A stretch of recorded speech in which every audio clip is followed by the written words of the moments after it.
Tonight on 2020. If you were a Scientologist, usually when you leave something, you are one of the relative few that hold the answers. You don't have an organization attacking you, that all humankind depend upon.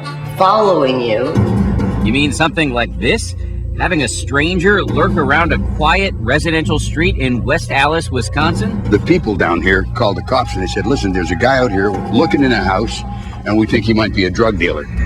The police are called in only to make an eye-popping discovery. The mystery man's rented SUV looks like an arsenal on wheels, loaded with handguns, rifles, ammo, a stun gun, a high-zoom camera, and a satellite computer. That sounds like this guy's going to war. It sounds like he's a hitman, doesn't it? That man, Dwayne Powell, swears he's not a hitman. Instead, he says he's a $10,000 a week private eye with a very famous client. The company I work for is huge. So why are they spying on this 80-year-old man who plays the horn for a living? What kind of super dark secret world is this you got yourself involved in? I have never met a more competent, a more intelligent, a more tolerant, a more compassionate being. A story that affects every Scientologist. Scientology. Powell says the church is his client, and his target, the estranged father of David Miscavige, the church's all-powerful, wildly controversial leader. When somebody enrolls, consider he's joined for the duration. Tonight, the explosive new book that's causing a he said, they said between one man and the church he left behind. It was an escape. You think you can just walk out? No. It's not just that he decided to write a book. He decided to tell a false story. A deafening crack in Scientology's royal family. David is backstage, literally tearing me apart verbally, cursing, yelling, screaming at me. When he's screaming at you, do you ever think, I changed this guy's diapers? How ex-members now depict Gold Base, the church's mountainside paradise, Scientology style, gated with tight security. They say your mail is checked, that your phone calls are monitored. Is any of this true? Well, some of that is true, but that doesn't make it a prison. Tonight, the story the church doesn't want you to hear. I raised him, and to come to this? What the hell is this? This is nuts. A father's story. Good evening, I'm Elizabeth Vargas. And I'm David Muir. Right here tonight, the ABC News exclusive. As a father now faces off against his very own son.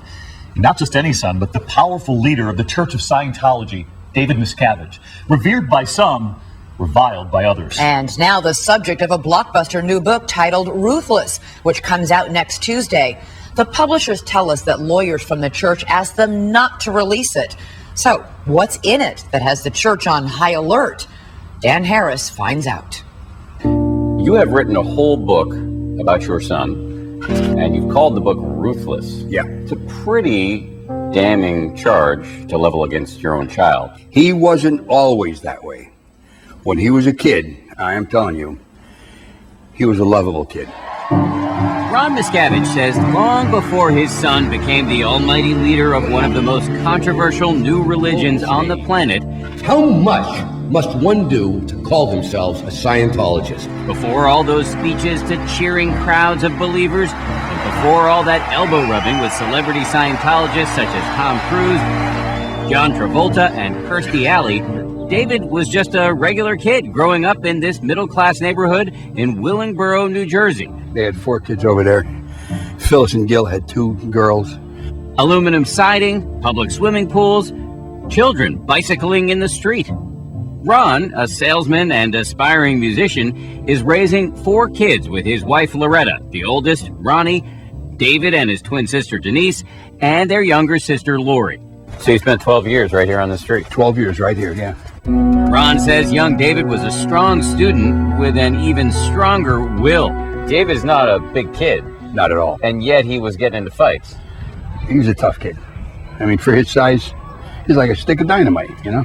In your book, you describe him having a habit of saying not so kind things about other people, even as a boy. Yeah. It seems to me from reading your book, to you, in hindsight, that's a bit of a red flag. It was a bit of a red flag in hindsight. But at home, it's not as if Ron himself is receiving world's greatest dad coffee mugs on Father's Day.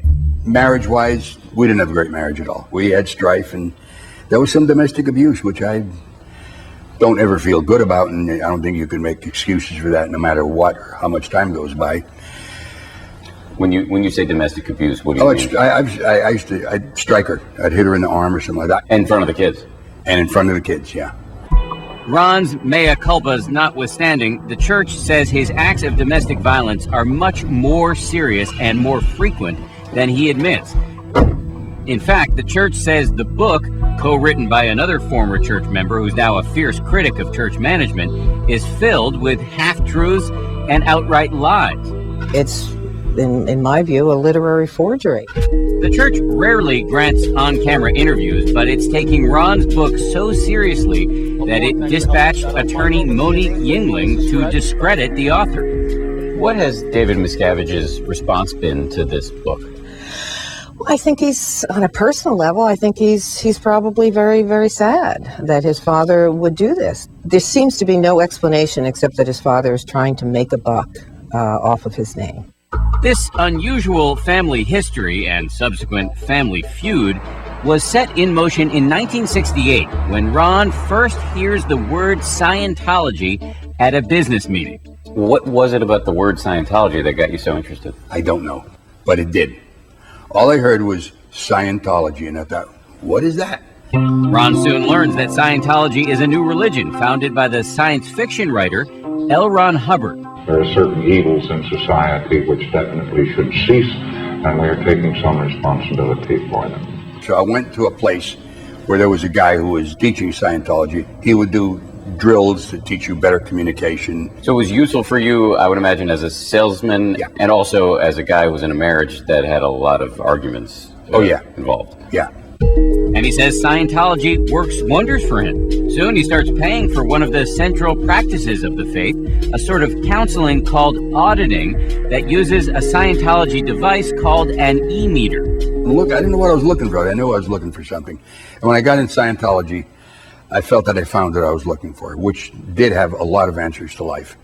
On the basic level. So many answers, so many life-changing benefits, Ron feels a duty as a parent to introduce his son David to Scientology as well. He hopes that somehow the auditing can help with his son's biggest problem, a nasty and recurring case of asthma. He would get severe attacks. These must have been terrifying episodes for you as a dad. That's putting it mildly. And so it comes to pass that in 1969, at the tender age of 9, David Miscavige has his first auditing session. About 45 minutes later, David walks out, smiling, bright. And in that moment, the future is born, a future of fame and power as David Miscavige rises to the highest levels of Scientology, and a future of turmoil and pain as his family life erupts into a civil war. So you think that was the key turning point in his whole life? I know it. Stay with us. 2020 continues with a father's story. Behold his mighty hand! Miracles, as commonly understood in the Judeo-Christian tradition, are not a big part of Scientology theology, a modern doctrine which draws not from ancient scripture, but instead from the mind of its founder, the science fiction writer L. Ron Hubbard.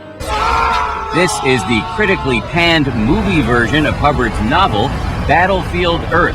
It starred noted Scientologist John Travolta. Send some guards out and round them up. But back in New Jersey, Ron Miscavige says something close to what Christians might call faith healing occurs in 1969. That's when he takes his undersized, asthmatic 9-year-old son, David, for his first session of auditing, a kind of Scientology counseling. About 45 minutes later, David walks out, smiling, bright. That's what happened. He says, Dad, it's handled. So your view at the time was that his asthma was cured by Scientology? Let's put it this way. It mitigated it considerably.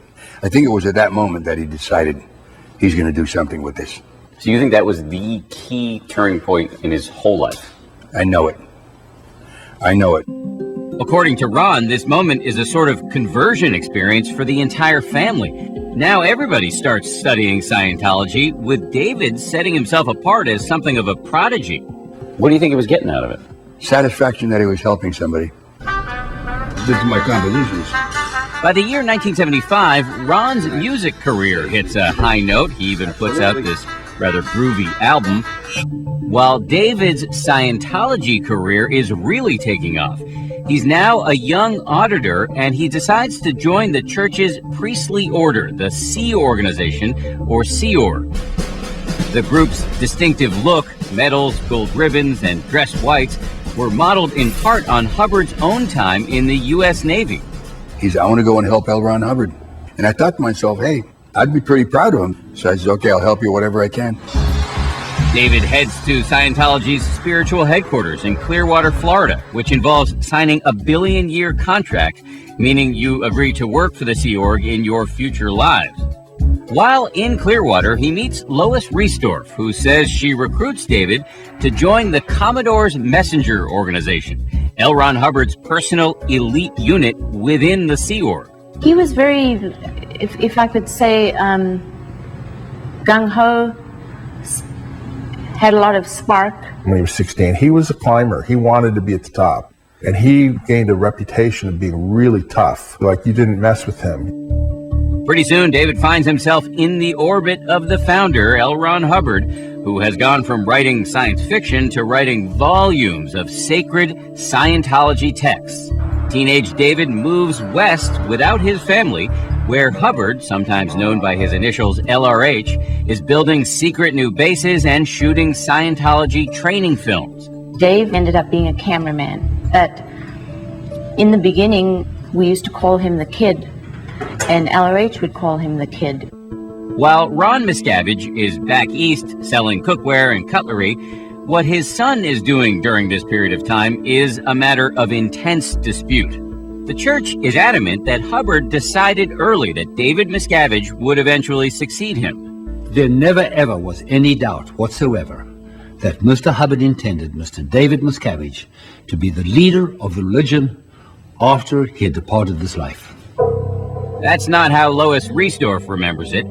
She says Hubbard wanted the church to be run by a committee after he died, not one person. But Riesdorf says after Hubbard goes into seclusion in 1980, Miscavige's influence and power grow unchecked as he evolves from the Commodore's messenger into a gatekeeper. He started to get power and started to pull in people onto his side. And it ended up being like a coup, where you had half of the management took over and kicked out the other half. Riesdorf says she is part of that other half and that she's relieved of her executive duties. It was a betrayal. In the book, you say that your son really developed a taste for power in the Sea Org. There were no checks and balances on him at a certain point where he could just go ahead. He just assumed that power. The church says neither Lois Riesdorf, who they say was expelled in 1982 by Hubbard personally, nor Ron have first-hand knowledge of these events. Instead, they point out that during this time period, Ron is dealing with his own serious issues. In 1985, Ron is arrested in Pennsylvania and charged with attempted rape, which Ron says is a case of mistaken identity. David arranges for his father's defense. He said, listen, you're not on your own. They're going to take on the whole Church of Scientology. The charges are dropped after a pretrial hearing. And after it's all over, Ron says he owes it to the church to join the Sea Org himself. I could have possibly been convicted of something that I didn't do and end up going to jail. I feel I have to help him. David told him that his father needed to turn his life around. Despite the fact that in a 2012 article in the Philadelphia Inquirer, the church called Ron the victim in this case, Scientology officials are now playing a different tune, accusing Ron of deliberately playing down the seriousness of the charges. The church has gone from calling Ron Miscavige a victim, in the words of the church, to now raising questions about whether he's whitewashing the whole thing. So the only thing that's changed between now and then that I'm aware of is that Ron decided to write a book. Well, it's not just that he decided to write a book. He decided to tell a false story. What is not in dispute is that in 1985, Ron moves to California, divorces his wife, and dons the uniform of the Sea Org. And Ron says shortly after coming aboard, he sees that his son has changed. And I saw him, I said, "Hey, Dave." And he turned to me and he looked at me like, "Who are you talking to?" No words were said, but that glance told me those days were over. I could never do that as a father to a son. In 1986, David Miscavige announces a seismic event for the church. L. Ron Hubbard has died. The being we knew as L. Ron Hubbard still exists. However, the body he had could no longer serve his purposes. The next year, David officially becomes the head of the church, taking the title Chairman of the Board. He is now alone at the top. From now on, he will be the star of the church's Olympic-sized celebration. He will lead the church through some of its greatest triumphs, like winning its tax-exempt status. The IRS issued letters recognizing Scientology, and every one of its organizations has fully tax-exempt. The war is over! And he will spearhead the charge to bring celebrities into the fold. Were you around when Tom was joining the church, and was it a high priority for your son? It was top priority. When we come back. 2020 continues with a father's story. 2 hours east of Los Angeles, in Hemet, California, sits a 500-acre Scientology compound known as Gold Base. The church characterizes the base as a slice of Scientology utopia. These official videos show a spotless complex with state-of-the-art facilities, gorgeous landscaping, and flowing fountains. They tell us the food here is great, too. When she arrives for her interview with 2020, Scientology attorney Monique Yingling brings along these baked goods as edible proof. If you talk to the staff, they'll tell you it's the workers' paradise. It couldn't be a better place to work. This is where Ron Miscavige works after signing up for the Sea Org in 1985. At first, Ron says he enjoys himself. He joins the band and gets to play all over the world. That's him jamming with Scientologist and soul legend Isaac Hayes. What's more, he believes he's helping to change the world through Scientology. On a more personal note, he meets his second and much younger wife, Becky Bigelow. So Ron is happy for a time, but he says he can't help but notice his son's sharp-edged new management style. David is backstage, literally tearing me apart verbally for 55 minutes, cursing, yelling, screaming at me. One night at a church event in the late 80s where Ron is performing, he says David gives him an extended tongue lashing with other people looking on. When he's screaming at you, do you ever think, I changed this guy's diapers? No kidding. Of course I did. Of course I did. And that isn't the only time it happened. Look, I'm the one that got him in Scientology. I raised him, good or bad. And to come to this, what the hell is this? This is nuts.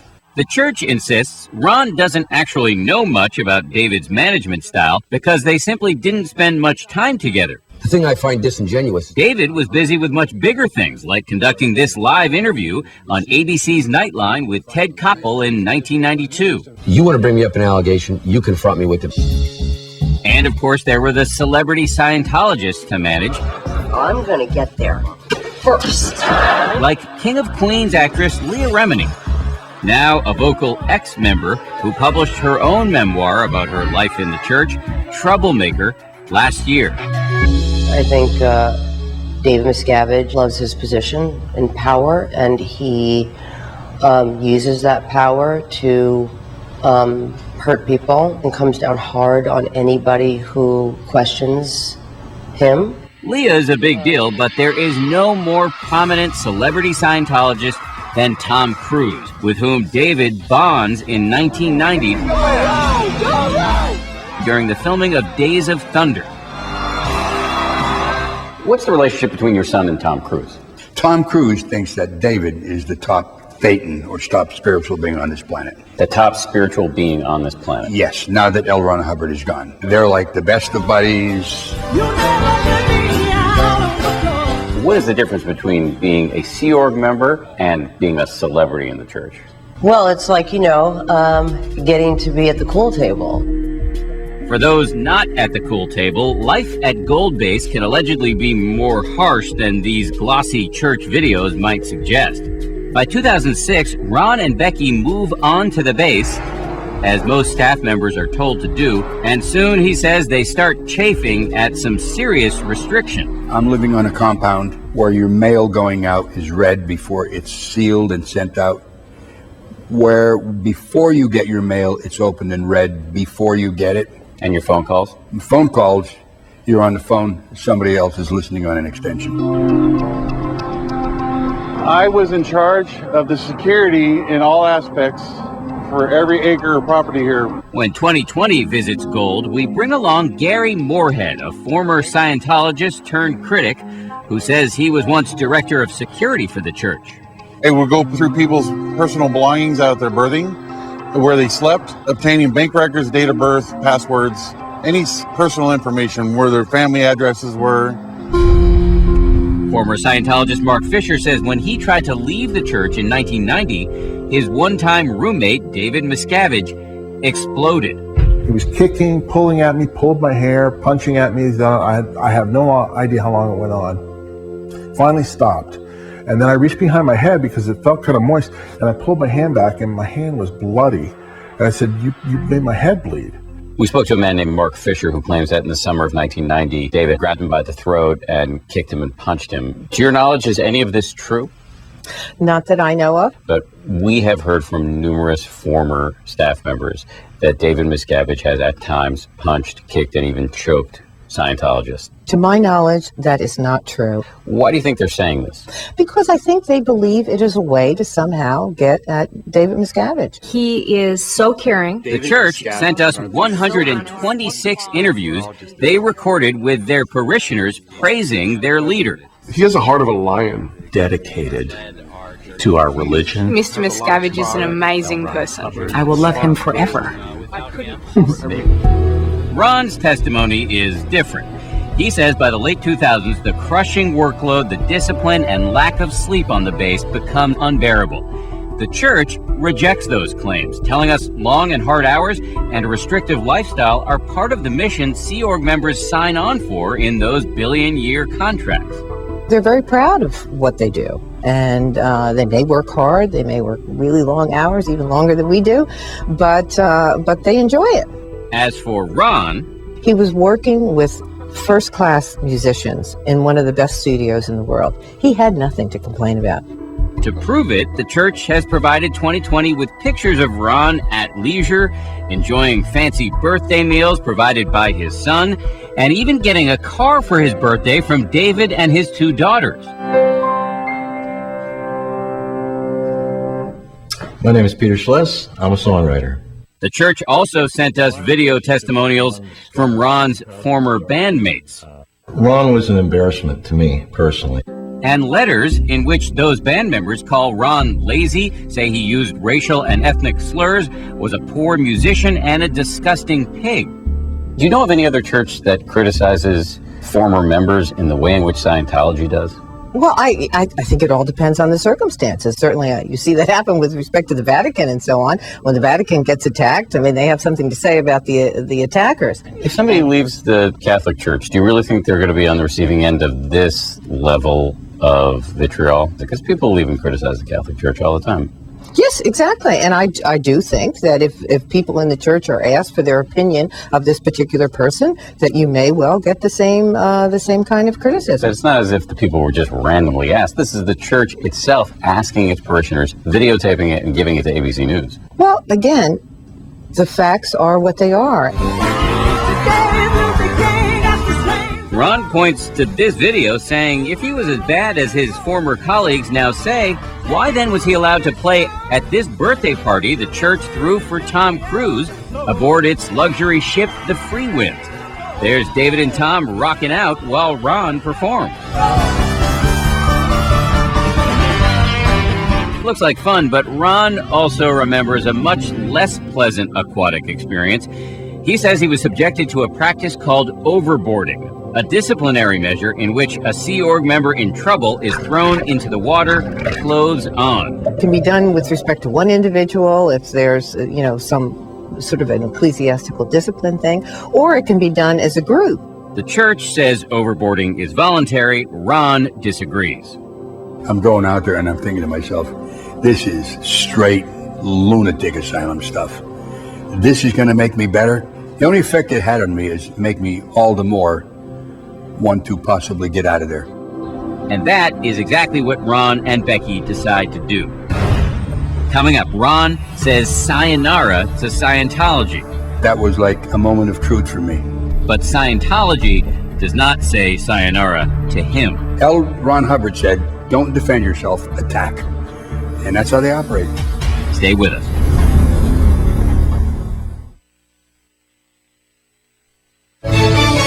"2020 continues with a father's story. It's Sunday morning, March 25th, 2012, and Ron Miscavige and his wife Becky are attempting what they describe as one of the riskiest moves of their lives. When you were pulling up to the gate, was your heart pounding? I would say so. I would say that was like a moment of truth for me. For months, they say they've planned what they call their escape from Gold Base by conditioning the guards into letting them make regular Sunday trips to the music studio across the street. And it all comes to a head when Ron drives the Ford Focus his son gave him up to the security gate. He presses the button, and to his relief, the gate opens. I drove out slowly so it wouldn't arouse suspicion. When I turned left, I put my foot right to the floorboard. I knew we were free. I knew they couldn't catch us. What was it like in this car? I'll tell you what it was like. Let's say you were under a pile of rocks. It was like all of a sudden, it was gone. The church scoffs at the idea that this was an escape. It is not a prison.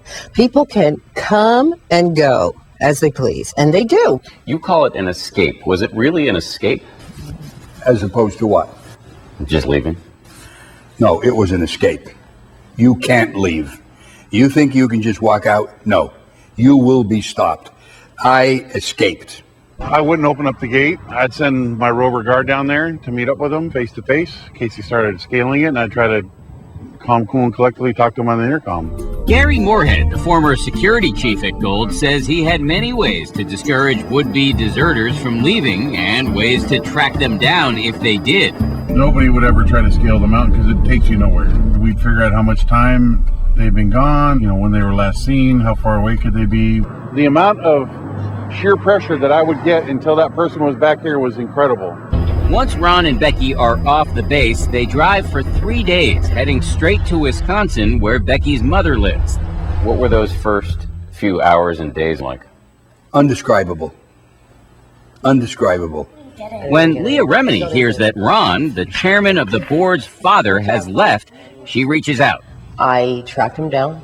I called him, and I offered my support immediately because I know he must have felt alone when leaving, and I just wanted him to know that we were willing to take them in. That's a big offer. What made you feel motivated to do that? Because there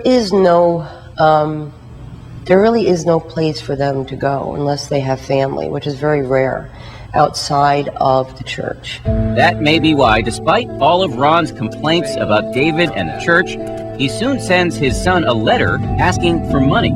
He did give you $100,000 to buy a house. Absolutely, yeah. And that letter, I said, hey, listen, I've spent a lot of years in the Sea Org. I couldn't live under those conditions. I have very little money paid into Social Security. If you can give me some financial help, I'd appreciate it. Why do you think he did it? I go back and forth thinking that maybe he read it and he's thinking, he is my old man and he's old. Maybe I'll help him out. And then on the other hand, I think, well, maybe he did it just so it would be insurance that I wouldn't do anything. And I wasn't going to do anything. Meaning you wouldn't go public? Yeah, I had no intention, even before he sent me the money. But remember, the church takes out more, quote, insurance on Ron, those two heavily armed private eyes, a father and son team who follow him for a year. The church denies David himself had anything to do with their mission. Who hired these private investigators? Attorneys working for the Church of Scientology. So, attorneys working for the church would hire private investigators to follow the father of the leader of the church without telling the leader of the church? Yes, lawyers use private investigators all the time for, varieties of reasons, and it's just no big deal. Well, it seems like a big deal to Ron, especially after he hears what the PIs told police about an incident outside this grocery store. Here's what happened, okay? I thought my cell phone was going to come out, put my hand on the T-shirt pocket where the cell phone was to stop it from falling out, and that looked to the PIs like I was having a heart attack. David called my dad and said, if he dies, don't intervene. It was a mandate from David not to... He just said, don't go intervene with it. Let it happen. If it's time, it's his time. When you heard that he allegedly said this... It was a shot to the head. It was like somebody punching me in the chest with a sledgehammer. What did it lead you to conclude about your son? That his position in the church and his public relations and his image meant more to him than a father. The church produces this statement from Dwayne Powell, the private investigator who now says he never spoke to David Miscavige and that both the police and Powell's own son, Daniel, his partner, got it wrong. I have the police report here. Dwayne Powell, the father, the private investigator, said that he saw Ron grab his chest, was concerned. A man named David got on the phone and said, if he dies, let him die.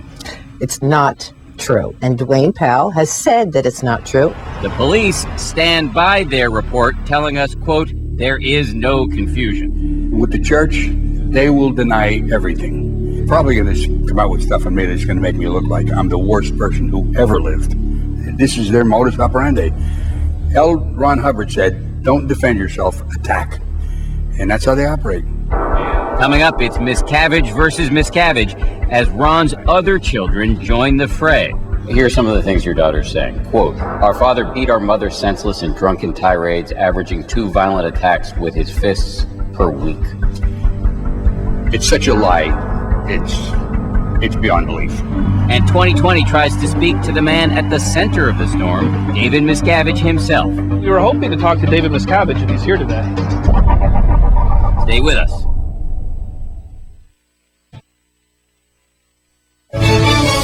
2020 continues with a father's story. Nothing brings a smile to the face of Scientology leader David Miscavige quite like the opening of a new church, like this one in Atlanta earlier this month. Well, thank you very much. It's truly my pleasure. But show up with a camera to cover the event, and the smiles quickly vanish. We were hoping to talk to David Miscavige, and he's here today. I don't think that's impossible, and today he's going to be very busy. Church staff ask us to leave and even stand in front of our camera. It's not going to be cool to be set up out here this afternoon. David's father, Ron, says this type of behavior all stems from his son's need to control every aspect of what happens in the church. Everybody knows the statement, power corrupts, and absolute power corrupts, absolutely. That taste of power, I think, is what changed David. And Ron says one of his son's most powerful tools for controlling Scientologists is a policy called disconnection, where, according to critics, church officials pressure parishioners to cease communicating with family or friends who leave and criticize the church.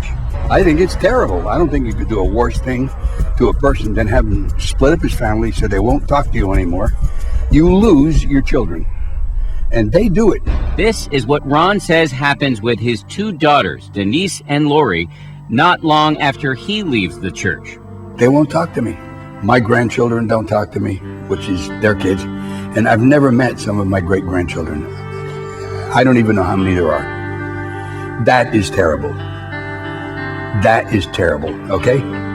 That's why I'm doing this, Stan. You have a number of great-grandchildren and you don't know the number? Hey, hang on a second. Jesus Christ, that. Sorry. I gotta get focused. The church says this is another blatant example of Ron failing to tell the full story. He's saying his daughters were pressured to disconnect from him by the church. It is simply not true. Ron's daughters declined to give an interview to 2020, but in written declarations, they tell us they had good reasons to cut off all ties with their father. Ron's daughters have relayed that they grew up in a house that they would call a chamber of horrors. In fact, in a series of letters, Ron's daughters lay out an extraordinary litany of allegations, laying bare what appears to be an all-out war within Scientology's ruling family. They tell us that he was more violent with their mother than he now admits, and that he was violent with them as well, striking them frequently with his fists and his belt. Ron says he spanked the girls occasionally, but did not abuse them. I never thought that they would resort to this. I knew that I was going to be discredited, and I want David, who probably wrote this stuff, you come on television and confront me in person. Ron's daughters say the final straw for them was their father's decision to move in temporarily with their older brother, Ronnie, who they say abused them physically when they were children. Ronnie Miscavige wouldn't speak to us either, but his father did address the charges. He denied it totally. And when they were growing up, I never knew or never even heard that any of this went on. Ron says his daughters are being manipulated by the church to denounce him and his book. If his daughters really hated him, he reasons, why did they chip in to buy him that car on his 70th birthday? Why did they send him 75 gifts when he turned 75? And why did Denise send him this warm Father's Day card? Dearest Dad, happy Father's Day. I love you, Denise. And this is after you left the church. That's right. As for the church, it says there is a policy of disconnection, but that it's a voluntary choice made by the members themselves, not under pressure. Scientologists know what the policy is, and it's a policy that they want to abide by. They do believe that their spiritual progress would be impeded if they continue to communicate with someone who just attacks the church nonstop. Increasingly, this issue of disconnection within the church has been bubbling up into the public view. Just last month, this billboard went up in Los Angeles condemning the practice. 2020 gathers a group of former Scientologists, some of whom you've already met, who say they've lost loved ones to disconnection.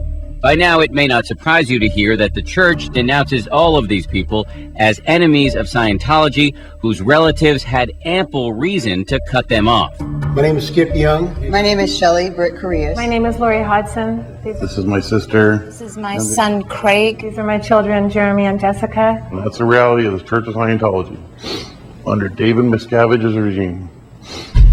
People are not lying. Their pain is real. Their daughters are not talking to them. Their sons are not talking to them. There are people who don't know, have never met their grandchildren. This is real. It's a real thing. Coming up, a special reunion and Ron's message for his son. After everything that you say has happened, after all of that, can you forgive him?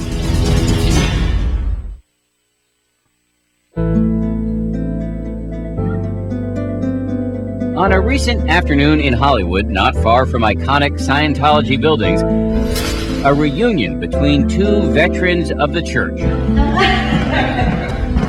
Hey. Oh, you look like $1 million. It's great seeing you, I'll tell you. Good. You're getting better looking, you know that. So the two of you guys haven't seen each other since you were both active Scientologists. That's right, yeah. He has a right to tell his story. I have a right to tell my story, and so do thousands of others. Where this is very different is usually when you leave something, you don't have an organization attacking you, following you, trying to destroy your life. Back in Wisconsin, in the little brick home his son bought for him, Ron now spends most of his time with his wife and with his first true love, music. As for his son, despite all the nastiness now erupting into the public view, this father insists he still nurses hope for reconciliation. After everything that you say has happened, can you forgive him? Yeah. It's the only way anybody can move forward. Ron said that he forgives his son. He has nothing to forgive. His son has done nothing to him but care for him. Do you still love him? Yes. Hard to believe, isn't it? If you were here And if he would do it, I'd shake his hand and I'd give him a hug.